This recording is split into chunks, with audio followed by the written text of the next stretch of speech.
Indian team के लिए कुछ भी नहीं बदला, ना वेन्यू बदला, ना पिंक बॉल बदला और ना ही सामने वाली टीम बदली। यही वेन्यू था एडिलेड का ओवल मैदान, जहाँ पे 3 साल पहले 36 पे ऑल आउट हुई थी हमारी टीम। और उसके बाद अगर आप देखें तो आज भी उसी मैदान पे फिर से एक बार पिंक बॉल टेस्ट मैच होता है और हमारी टीम एक बार फिर से कोलैप्स कर जाती है।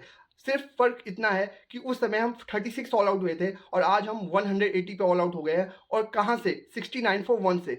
69 फॉर 1 था इंडियन टीम का स्कोर एक समय पे, वहाँ से 82 पे 4 हो जाता है पहला सेशन खत्म होने के बाद। उसके बाद 180 ऑल आउट हो जाते हैं आप, और आपकी पूरी बैटिंग लाइनअप में सबसे ज़्यादा रन्स जो बनाए हैं नीतीश कुमार रेड्डी ने बनाए हैं 42 रन। अगर उन 42 रनों को आप हटा दीजिए तो आपकी टीम 150 भी नहीं बना रही थी। तो कहीं ना कहीं ये जो बैटिंग कोलैप्सेस है ना, ये इंडियन टीम को देखना पड़ेगा। और ये जो पिंक बॉल की मिस्ट्री है, ये इंडियन टीम के लिए बहुत बड़ा एक मिस्ट्री ही बन चुका है, एक सरदर्दी बन चुकी है, खासकर कि ऑस्ट्रेलिया इस सरजमी पे। जब भी ऑस्ट्रेलिया की धरती पे हमने पिंक बॉल खेला है, पिंक बॉल का सामना किया है, हमारे हर बल्लेबाज को दिक्कत हुई है, हमारी गेंदबाजों को भी दिक्कत हुई है इस गेंद के अंदर अपने आप को ढालने में, जिस तरीके से गेंद बिहेव करता है। अगर आप देखें तो ऑस्ट्रेलियाई टीम ने पहले दिन ही आपको पूरी तरीके से मैच में बैकफुट पे डाल दिया है, और इतना ज़्यादा पीछे डाल दिया है ना कि 86 रनों पे एक ही आउट है उनका। 180 बनाए आपने तो कुछ नहीं तो 150 रन तो बनाएगी ऑस्ट्रेलिया यहाँ से भी। तो आप मान के चल रहे हैं कि आप 50 रनों की लीड कंसीड करेंगे।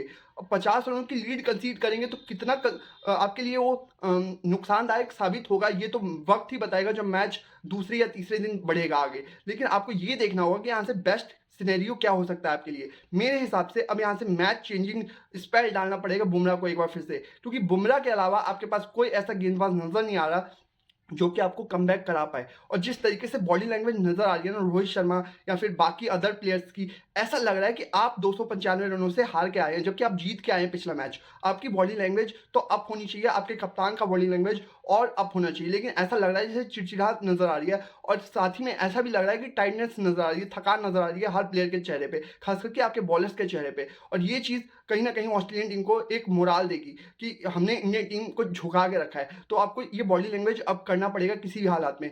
हुआ क्या मैच में मैं आपको बता दूं, यशस्वी जायसवाल दिन की पहली गेंद पे, मैच की पहली गेंद पे अपना विकेट कहीं ना कहीं फेंक कर चले जाते हैं और पैड पे खाते हैं पहली बॉल।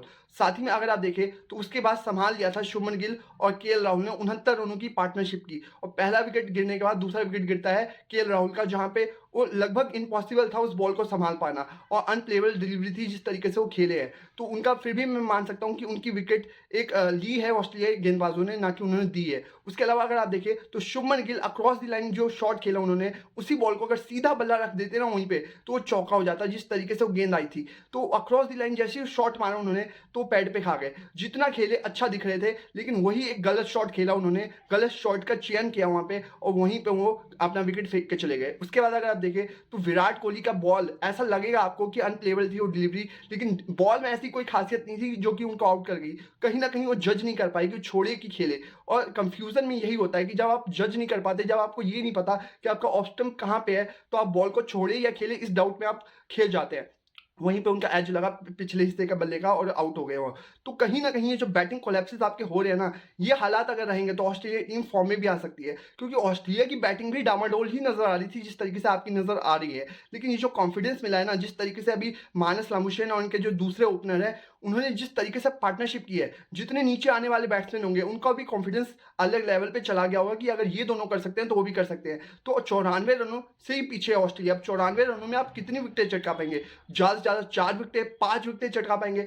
फिर भी ऑस्ट्रेलिया कहीं ना कहीं 40-50 रनों की लीड तो ले जा रहा है उस हिसाब से अगर आप देखें तो अब आपको ये देखना होगा कि इस मैच में क्या कर सकते हैं। और सबसे बड़ी बात, जो पिंक बॉल है ना, वहां पे आपको पहले बॉलिंग करवानी चाहिए थी। मैं फिर से यही बात बोलूंगा कि ये जो दिखाया है ना ऑस्ट्रेलिया ने, ये कुछ और ही दिखाया। वो जो कहते हैं ना कि दांत, हाथी के दांत दिखाने के कुछ और होते हैं और खाने के कुछ और होते हैं, वो चीज उन्होंने की है। आज आपको घास हल्की सी नजर आई, आपको लगा कि चलिए वो ये घास दिखाने के लिए होगी, लेकिन वो घास थी बॉलर्स के लिए, जहां पे मिचेल स्टार्क ने आपके लिए आपके बल्लेबाजों को खड़ा होने का मौका नहीं दिया। 48 रन दिए उन्होंने और 6 विकेट ले गए। अगर मान लीजिए बुमराह होते स्टार्क की जगह तो लगभग सेम स्पेल इसी तरीके का वो भी डाल सकते थे, लेकिन वही गलती आपने की।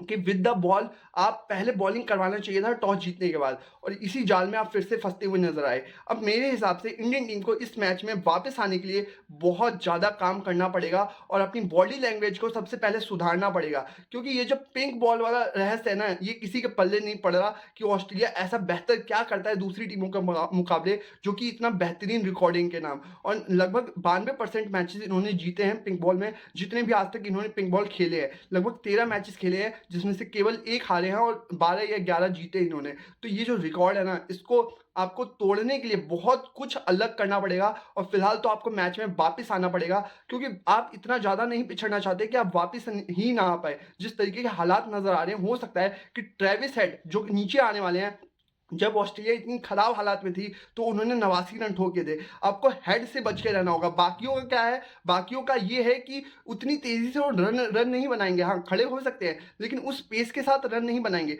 लेकिन जो ट्रेविस हेड की पेस होगी ना रन बनाने की, अगर ट्रेविस हेड कहीं 2 घंटा, 3 घंटा खेल गए, तो वो आपको मैच से काफ़ी बाहर कर सकते हैं। तो आपको ये ध्यान रखना होगा कि ट्रेविस हेड जैसा प्लेयर इनके पास नीचे है, जो कि हमें हमेशा तंग करता है। उनके लिए कोई ऐसा गेम प्लान लाना पड़ेगा, जो कि आपके लिए इफेक्टिव साबित हो और जल्दी से जल्दी उनका विकेट आप लेने में कामयाब हो। तो देखना हो कुल मिला के होता क्या है। फिलहाल तो इंडियन टीम इस मैच में पूरी तरीके से पिछड़ चुकी है, और सबसे बड़ी बात कि रोहित शर्मा जो कि एज अ कैप्टन अगर आप देखें, तो उन्होंने कई डिसीजंस अच्छे लिए, जैसे कि वो खुद मिडिल ऑर्डर में गए और उनको लगा कि जो ओपनिंग प्लेयर है उसको चेंज नहीं करना चाहिए। जब इतनी अच्छी पार्टनरशिप करने के बाद एक ऐसा मैच जीतने के बाद आ रही है टीम, जो कि लगभग आपके लिए सबसे टफ चैलेंज होने वाला था, तो उनके काफ़ी डिसीजंस अच्छे भी हैं और काफ़ी डिसीजंस खराब भी हो सकते हैं। जैसे कि आपको बॉलिंग क्या नहीं करवानी चाहिए थी, और आर अश्विन को आपने क्यों खिलाया वॉशिंगटन सुंदर की जगह? क्योंकि आर अश्विन से आपने एक ही ओवर फेंकवाया है, तो क्या एक ओवर फेंकवाने के लिए और 20-22 रन बनाने के लिए आपने वॉशिंगटन सुंदर, जो कि शायद आर अश्विन से बेहतर बल्लेबाज है, उनके मुकाबले आपने उनको खिलाया? हो सकता है कि आपके मन में ये हो कि शायद बेहतर स्पिनर आर अश्विन है, उस वजह से। अब देखना होगा कि दूसरे दिन जब धूप खिलेगी और जब बेहतर होगी पिच बल्लेबाजी के लिए, तो कितना ग्रिप और टर्न मिलता है आर अश्विन को और कितने ओवर्स वो डालते हैं। क्योंकि पिंक बॉल में हो सकता है कि स्पिनर को ज़्यादा ग्रिप मिले, और जो सीम होती है उभरी हुई होती है, लैकर ज़्यादा होता है, तो टर्न भी थोड़ा ज़्यादा ही मिलेगा। तो देखना होगा क्या होता है। कुल मिला के इंडियन टीम इस मैच में काफ़ी पीछे है, तो ये चीज़ पे नज़र रखनी होगी कि किस तरीके से कमबैक किया जाए और किस तरीके से कमबैक करती है हमारी टीम। तो फिलहाल अभी के लिए इतना ही। आई होप वीडियो आपको अच्छी लगी, और वीडियो अच्छी लगी है तो प्लीज़ शेयर कीजिए अपने दोस्तों में ज़्यादा से ज़्यादा। साथ में इंस्टाग्राम और फेसबुक पेज पे देख रहे हैं तो आप भी लाइक और फॉलो जरूर कीजिए, और साथ में अगर आप यूट्यूब पे देख रहे हैं तो आप भी सब्सक्राइब कीजिए। फिलहाल अभी के लिए इतना ही। Thank you very much.